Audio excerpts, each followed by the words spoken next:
Much of the detail is contained in the written report. And I'd like to start off by acknowledging my staff who are on the line right now, mainly my section supervisors who are ensuring that our department and the services that we provide are continuing in light of the current situation that we're in. So I want to commend them and thank them for their service. Approximately 95% of our workforce is on duty on a limited basis. The majority of us are teleworking from our homes. We do have our law enforcement program, which is operating on a full-time basis, covering law enforcement needs out there.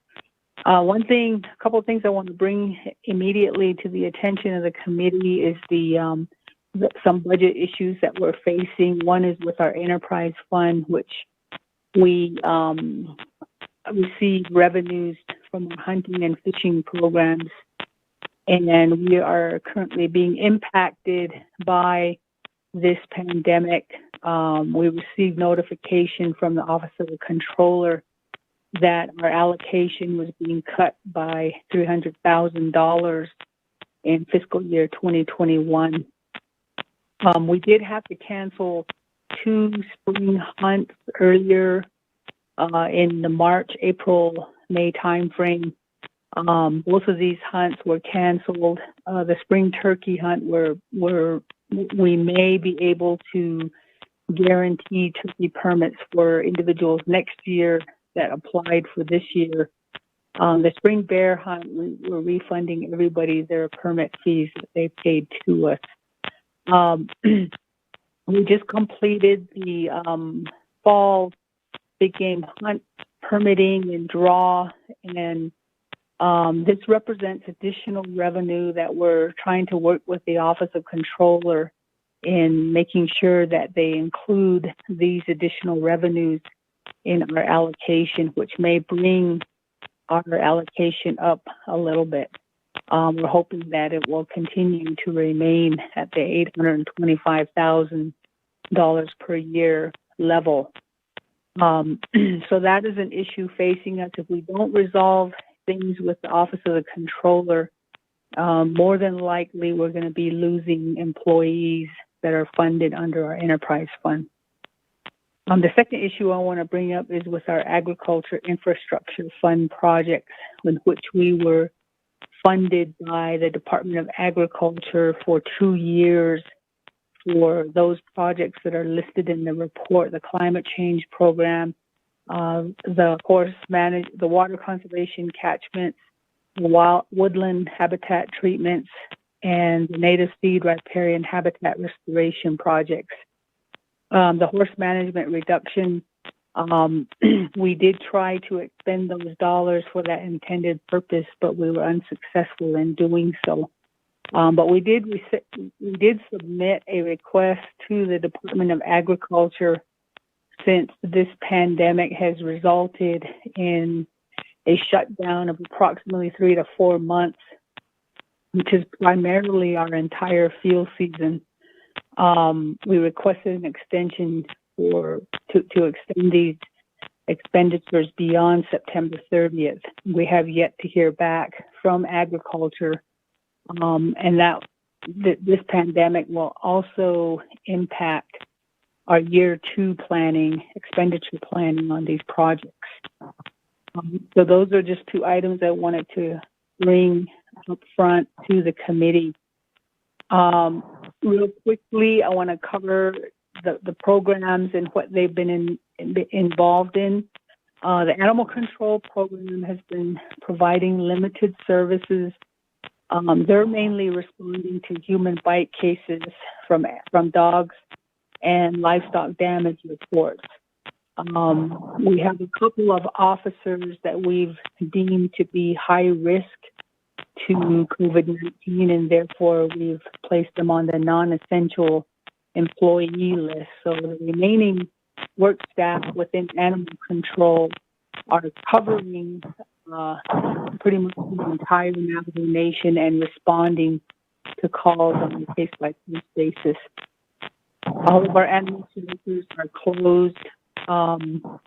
We have Fort Defiance and Shipwreck shelters that are currently open to accepting unwanted pets, but we have pretty much ceased our field operations in terms of our animal sweeps and our vaccination clinics. Our animal control program staff has also been providing direct assistance to the emergency, and they've been assisting our law enforcement program in monitoring the annual eagle collection activity by the Hopi tribe and the Wood Springs Fire Assignment that recently happened on the Defiance Plateau.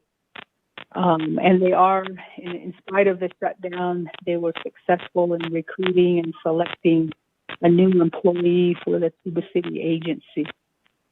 For the Colorado Ranch Enterprise, is that background noise? Can somebody mute their phone, please?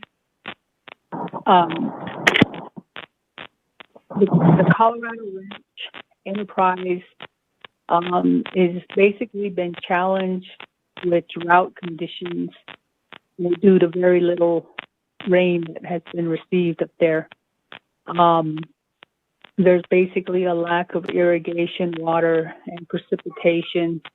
And in light of all that, we've had a couple of personnel leave. Because of these changes and challenges, the ranch program is making adjustments in their livestock and their cattle and bison numbers. They're looking at having to purchase supplemental feed as we approach winter. And they're also trying to work with the local water commissioner, the National Park Service, and U.S. Forest Service to improve infrastructure for irrigation on one of the ranch properties. In the report, I have provided a copy of the revenues thus far in the fiscal year, revenues collected from gravel, resale of livestock, our landowner hunting program, and our tree cutting program. Thus far, we've generated about $718,000 in revenue to the ranch. There are livestock numbers that are presented there. However, again, due to ongoing drought issues, we're looking at reducing those numbers, reducing the number of cattle and bison on the ranch properties and on the rangeland there. Some of the challenges, again, are drought related. Basically, there's no water for irrigation. We've had several employees leave, a ranch hand along with a ranch manager. But the Navajo Nation program is taking those salary savings and redirecting them towards more on-hand support with personnel on the ground. So we're hoping to employ more ranch hands and laborer types on the ground there at the ranch. We're currently dealing with a carcass dumping issue on a land property located adjacent to our property there. And we've been working with Navajo EPA and hopefully US EPA in addressing that situation. And that situation has been impacting our water source on one of the ranch properties. Again, the major focus from now through the winter is to reduce livestock numbers, and then continue to improve the health of the animals that are going to be on the ranch. We initiated a herd health program this past year. We've been taking blood samples from the animals as they're being ear tagged, etc. We've initiated a new vaccine program there, and all of this is being done in consultation with our veterinarian, in the local area. Hay production on the property will not happen because of drought. So therefore, the plan is to purchase hay to supplement the animals as we approach winter. Other than that, some of the personnel savings that we have from the individuals that are vacating some of those positions under our contract, we're able to move some of those monies around and again look at hiring additional ranch personnel on the groundwork. And we were successful in finally employing a ranch hand under the Navajo Nation program.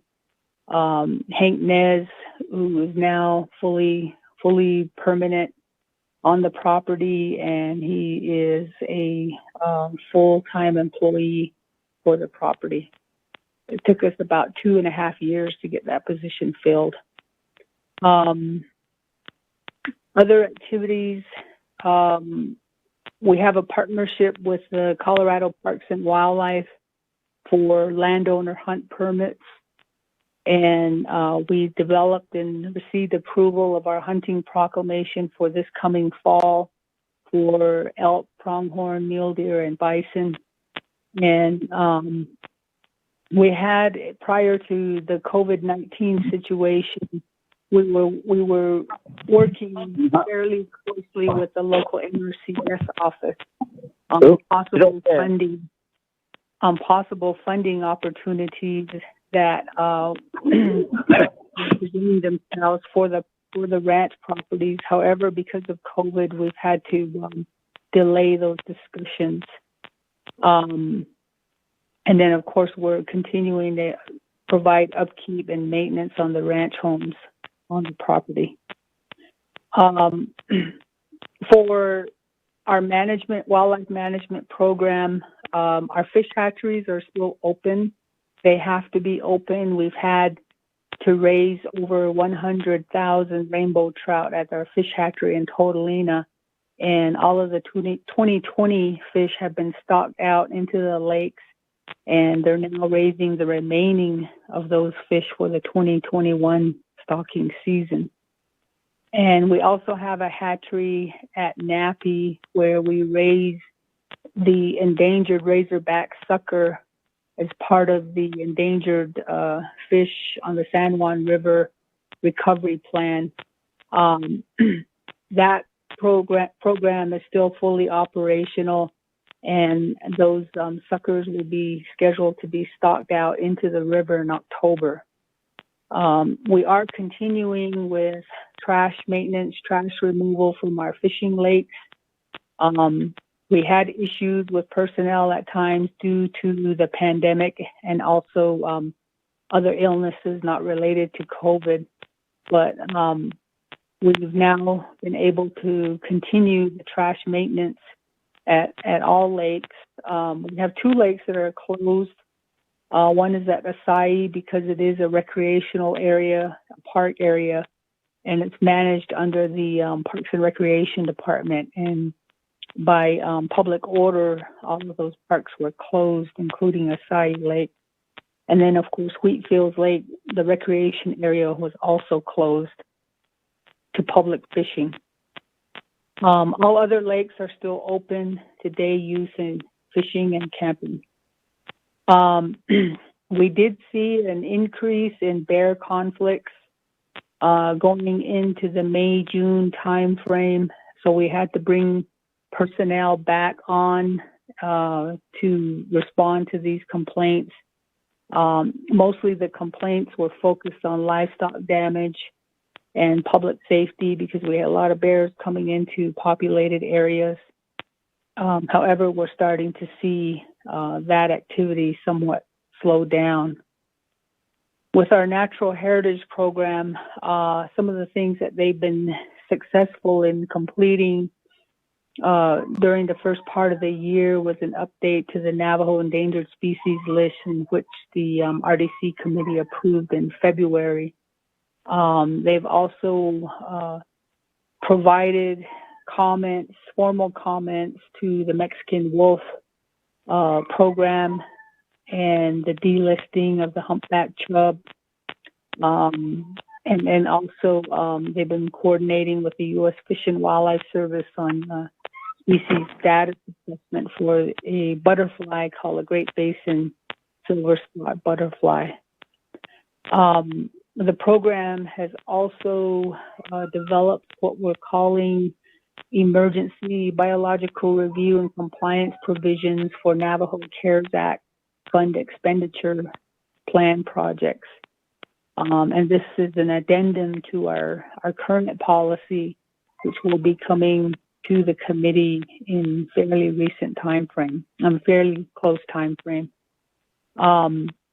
We've also been continuing our work with the forestry department in processing their biological compliances for their projects. You all know we had the Wood Springs fire in last month, and after the fire is concluded, there's an emergency response team that comes in to address the restoration of the area, and we're participating in that effort. Again, with an effort to rehabilitate that area that was impacted by the fire. So the program completed a wildlife resource assessment for that area. And we also were successful in developing funding proposals to support our Dene Native Plants program. And a major project that is currently in the works is to amend our biological resource land use clearance policies. These are basically the maps that zone the Navajo Nation and designate areas as highly sensitive, moderately sensitive, or least sensitive for wildlife, in addition to having community development zones, biological preserves, and recreation areas. So that legislation will hopefully be presented to the committee within the next few months. We're currently in the process of trying to fill a vacant zoologist position with the resignation of Chad Smith, who was our zoologist and has since moved on. And we're also coordinating with the Department of Water Resources on some rehabilitation projects for earthen dams under the CARES Act fund expenditure plan.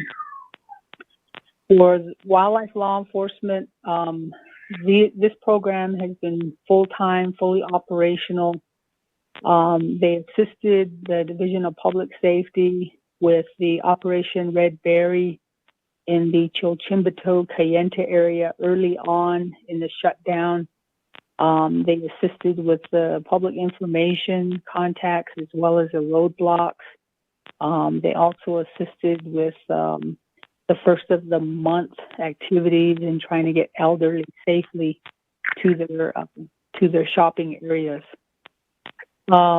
Much of the effort now is basically when they make contacts out in the field at fishing lakes or in remote areas, they're providing outreach and education on COVID-19 prevention.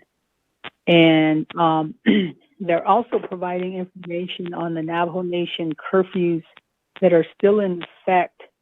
But we are seeing that there's a lot of people still wanting to recreate at the lakes and in the mountain areas during these curfew times. And the way that our law enforcement commission is set up, we don't have the authority to enforce the curfew. Only the Navajo Nation Division of Public Safety has that authority. But they did not feel it was necessary to commission our officers with that enforcement authority. So most of our efforts are basically just to provide education and outreach and not really address any curfew violations. Our law enforcement program has also been assisting with our bear issues, our eagle patrols when they were happening in May and June. We also received assistance from the Department of Resource Enforcement in that project. And we had a couple of poaching cases that were successfully prosecuted in federal district court. And one tribal member was convicted and was ordered to pay a fine to the Navajo Nation. We do have vacancies within the program, and we're trying desperately to fill those, particularly in the Western Agency. Our problem is getting qualified applicants. And once we do get qualified applicants, we're finding a lot of issues with the background clearances. A lot of things pop up and we're unable to proceed with employing these individuals. So we're trying to move to developing a recruit position where we can pick up someone without a basic law enforcement commission and work with that individual to get them commissioned and certified within 1 year of their employment. On the Navajo Nation Zoo, the Navajo Nation Zoo has been closed to the public since the shutdown in March. However, as we all know, animals need to eat. They need to be cared for. David has done an excellent job in working with his staff to provide that feeding and care to our animals. He's been rotating his staff in, but trying to keep the staff there on a greatly reduced schedule. And they are required to maintain standards of wearing masks and doing meeting social distance requirements while they're on duty. The animals are functioning okay. They're okay. I don't know if David wants to make any comments about that, but we haven't had any major problems with any of the animals' welfare. Again, they've been doing an excellent job in the care and feeding of those animals 7 days a week. So I highly commend them for their work, as well as the staff over at the fish hatcheries in Tortolina and also in Nenahunzot. David, do you want to add anything real quick? Yeah, sure. Good afternoon, Mr. Chair, members of the committee. I'm very proud of my staff. They've been working really hard every day.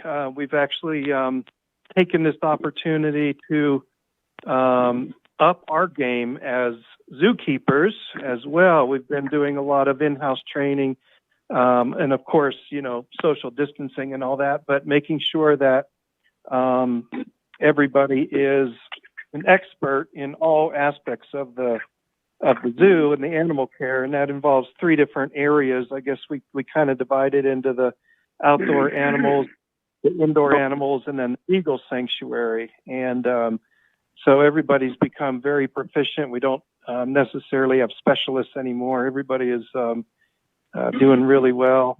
We've had a couple of health scares, I guess we'll say, that have turned out negative, false alarms that have put people on the sidelines for a couple of days. And so everyone else steps in and covers their shifts, and just been very proud. The one big thing that we are missing is once a month we do veterinary care. But of course, we haven't done that. And veterinary care is like once a year, each animal gets evaluated, gets their teeth cleaned, gets their claws trimmed, vaccinations. Since mid-March, we haven't had a vet come in and help us with that. So, but again, thankfully, like Gloria said, our animals have maintained excellent health. They're on, very good diets. Their enclosures are cleaned very thoroughly every day. So I'm really proud of my staff and being able to show up every day and do what needs to get done, or every day that they are scheduled to be on. So thank you. Thank you, David. And I also believe I have Sam Diswood on the line. He's with our ranch program in Colorado. Sam, are you on the line? Do you want to say anything?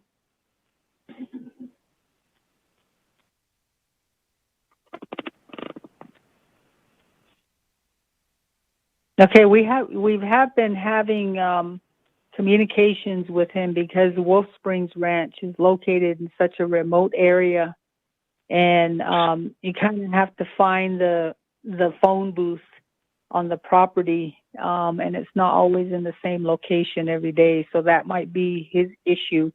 But I believe that the written report provides a fairly thorough review of ranch operations on Wolf Springs as well as the Boyer Ranch in Colorado.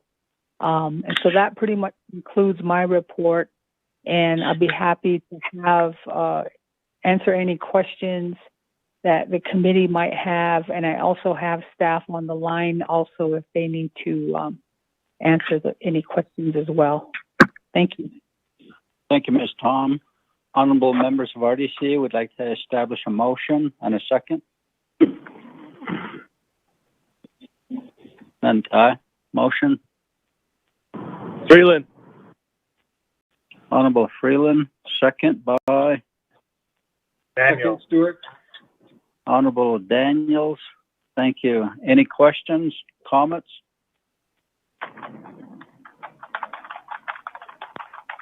Naidos Kirishnand. Sure. Yes, go ahead. Yes, this is Thomas Walker, Chair, though, committee members, staff, other presenters, though, Ms. Tom, and your staff from Fish and Wildlife Department. You mentioned the funding for horse management and how that was not, you were starting to or beginning to spend that or utilize that, and I guess that didn't happen as planned. So how are you planning to use that fund? Are you going to repurpose or reprogram that, or are you going to still make sure it's used for horse management? That's my question, Chair. Thank you. Thank you. Ms. Tom? Yes, thank you for that question, Delegate Walker.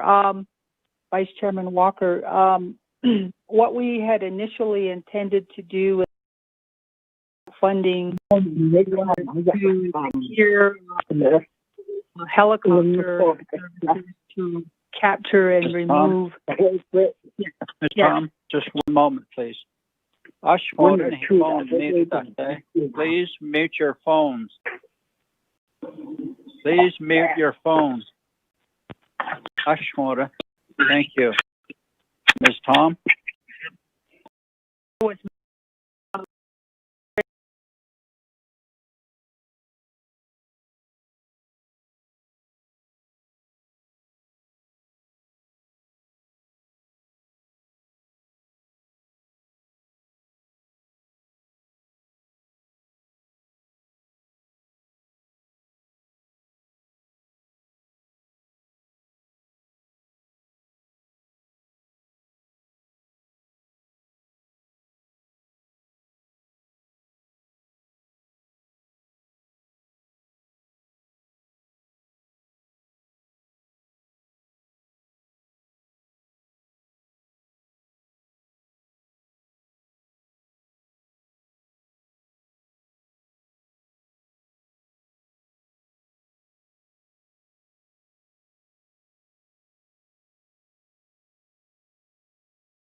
That